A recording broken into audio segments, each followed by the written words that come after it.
What is up guys, Simba here and welcome back to another league racing video in SLR. This is the penultimate race for the Saudi Arabian Grand Prix back at Jeddah, as in the championship, well, we can't really fight for it anymore. Elite Risks has wrapped up the championship since SLR Czech has stopped racing around these parts in Division 1. And in the Constructors' Championship, the fight for P4 is starting to heat up. We are catching McLaren right at the end, and we're looking to continue pushing in both championships, as we could overtake SLR Czech this weekend as well, if we get another solid result in Jeddah. So, in the qualifying, you join us in our first run in Q1, as we're coming through the first sector here. Look at the commitment, but as we go through the end of the first sector, we lose the rear end, and that lap is completely ruined. The rear end just stepped out there. I don't know what the hell that was.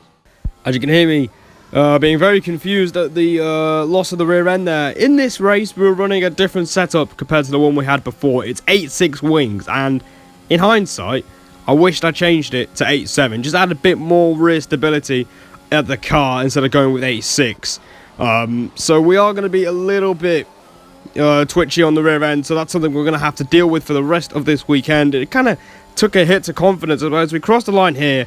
It's a 27.7 and we go into P2, and that is basically Q1 job done.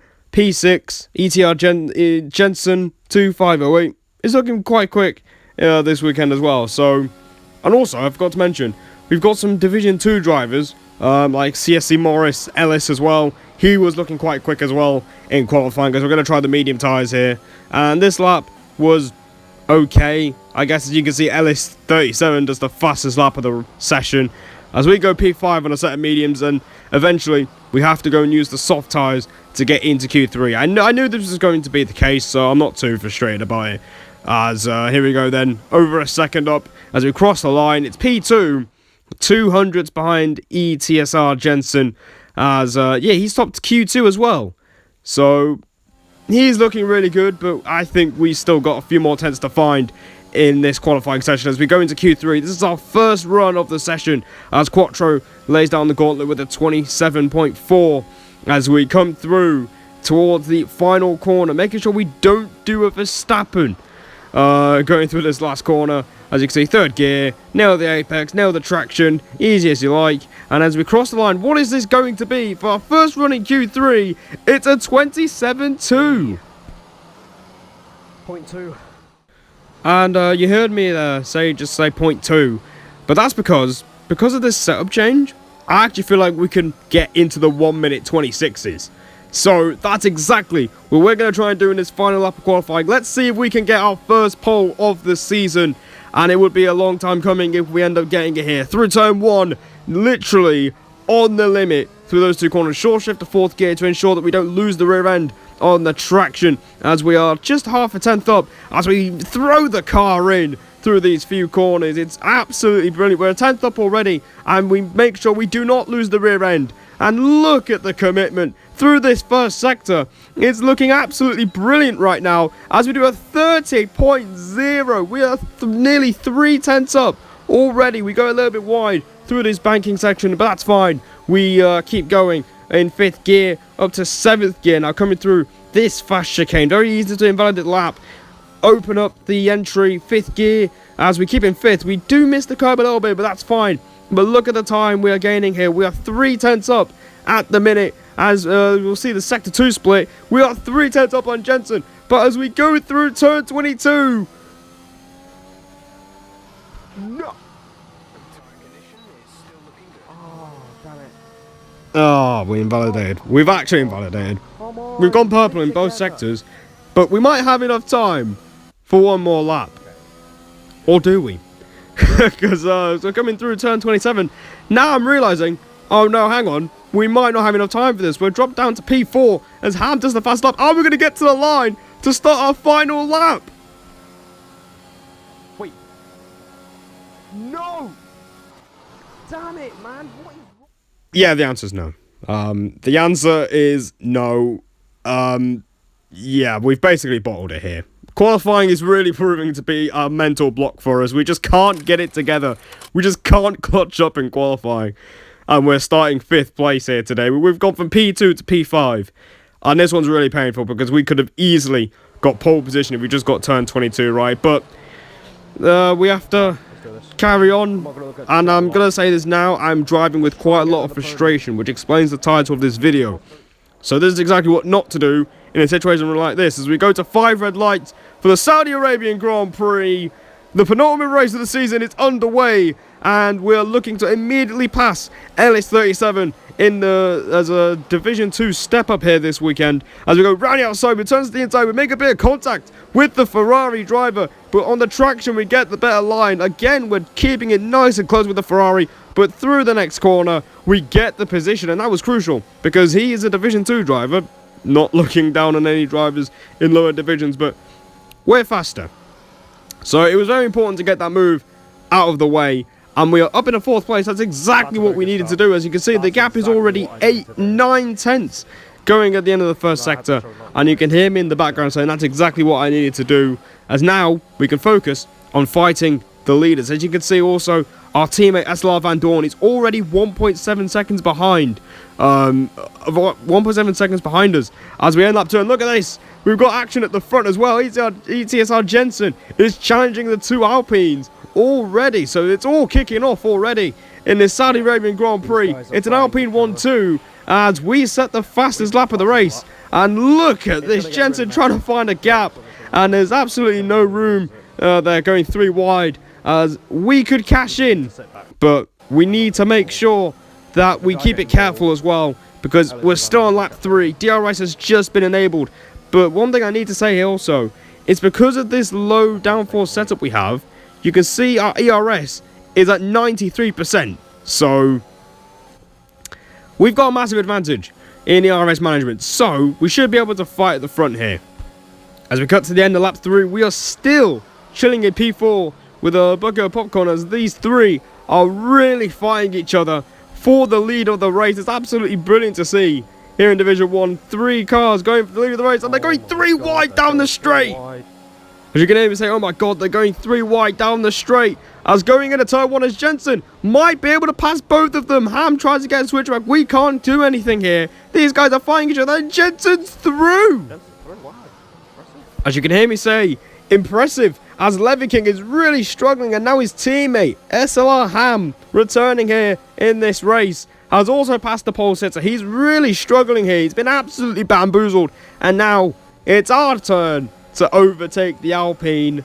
As here we go, DRS, we're using the ERS for the first time this race, down into this banking section. We're keeping it in 3rd gear just to make sure we don't make contact with Levy King, and on the traction we are up into 3rd place in this Saudi Arabian Grand Prix. So despite not getting pole position, our race pace is looking pretty strong, as on lap 5 you can see we are still behind the Alpine, but Ham makes a bit of a mistake going out of that chicane. Alright, best chance to pass Ham now. They're draining the battery. So you can hear me say, this is our best chance to pass Ham. We're going to drain the battery down the straight and get something back for Monza. If you haven't watched that video, link in the top right. But here we go. We've got the overtake, we've got the DRS, we've got the overspeed. We're going to go try and go round the outside of the Alpine, going into the last corner, but we perform a beautiful switchback, and under traction we move into P2 in this race. P2, we've worked that to perfection. As you can hear me say, P2, we've worked that to perfection, as we set the fastest lap of the Grand Prix as well, and we're looking to pass Jensen. I feel like this might be an LCR situation back in Silverstone. Lap 8 might be the lap to pit. So while we are behind the Mercedes car, we've made a revelation here. If you haven't seen it, link at the top right, but this is a reference to our LCR video all the way back at Silverstone, where people on the undercut were going to lap 8 and pitting for the mediums at the end of the race. So I'm thinking right now, the undercut might be the way to go in this race if we want to get track position, because I feel that we can be a little bit faster if we're not in the DRS train. As we go to lap 7, we've got a plan, as we don't use the DRS down the straight. So here's the plan. Alright, we're going to try and pass Jensen on the main straight. So there's the plan. We're going to try and pass Jensen on the main straight and then pit for lap 8. So we get the first call on pit stops and reduce the risk of being undercut by anyone. But as we're trying to get to the Mercedes, Ellis is out of the race. And that has caused an untimely safety car on lap 7 of this race. Well, there goes that plan. I'm going to box them.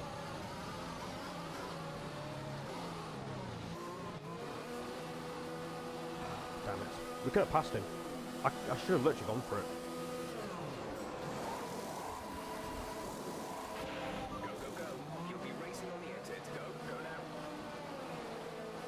Not ideal. Risks is leading the race. But he's on the default setup. He's running Discord, so he's going to be really struggling. Surprised he didn't pit. We're in P3, so we're in a net P2, so we're still in a good position. So, we could have gone for the move on Jensen, but it's fine because we've still got track position. Elite Risks, the new Division 1 champion, is leading the race, but he's got a default setup, so he's going to be struggling like mad. As we get going again, he went really slowly. And now we're in trouble because SLR Ham is trying to overtake us. As we're questioning what he's done, we're going to get boxed in by the Mercedes. And Ham goes round the outside and we have to concede the position. Risks, mate. What the fuck was that? And as you can hear, I'm not happy. Through this entire race, I've been driving with frustration from qualifying. I haven't really got over it. And the frustration is starting to build quite a bit because we overtook Ham already. I'm going to have to repass him again. As, yeah, that's really annoying. So we're going to have to pass this guy again in order to get to Jensen. And we worked pretty hard for that as well. So, here we go, lap 12. Nothing much has happened. We're in a DRS train like we were at the start. And, yeah, not much is happening as Ham is really having a look at the Mercedes. We nearly hit the back of him.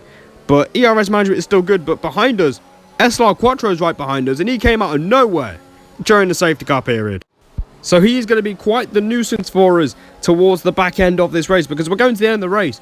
It's a very easy one-stop around Jeddah as now we're going to try and pass Ham down the straight and reclaim P2 as Quattro does the fastest lap. Ham is going to go down the inside at Jensen. Jensen tries to hold on. There's a bit of contact between the two at turn 1. We can't do anything. Ham again cuts across, but it's fine, he can do that. As Quattro is now side by side with us. As going into turn 3, we have to brake later and we just about stay ahead. But this is getting really, really frustrating for us. Because now, we have to worry about a driver that wasn't even in our race. We get a warning for track limits as well. First warning. Oh, I'm nearly getting shafted here. I need to pass this guy.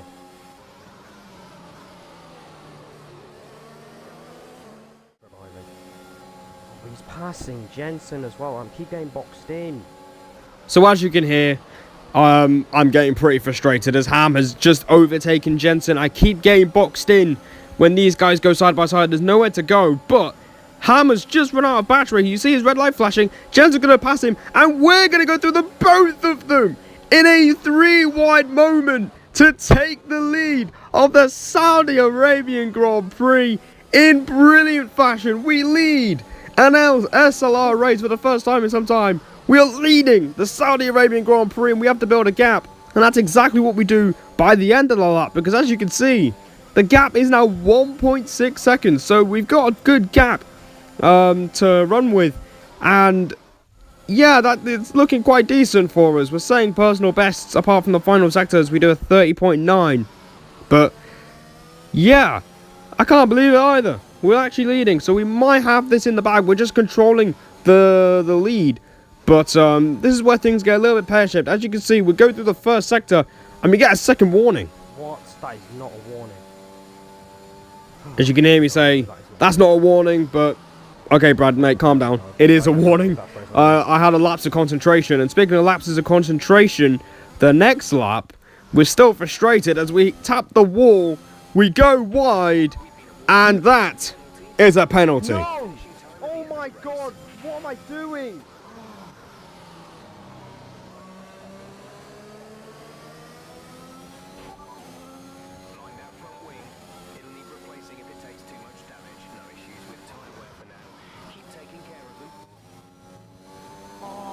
My god! What is wrong with me, man? I've just thrown my race away. And there's 7 to go.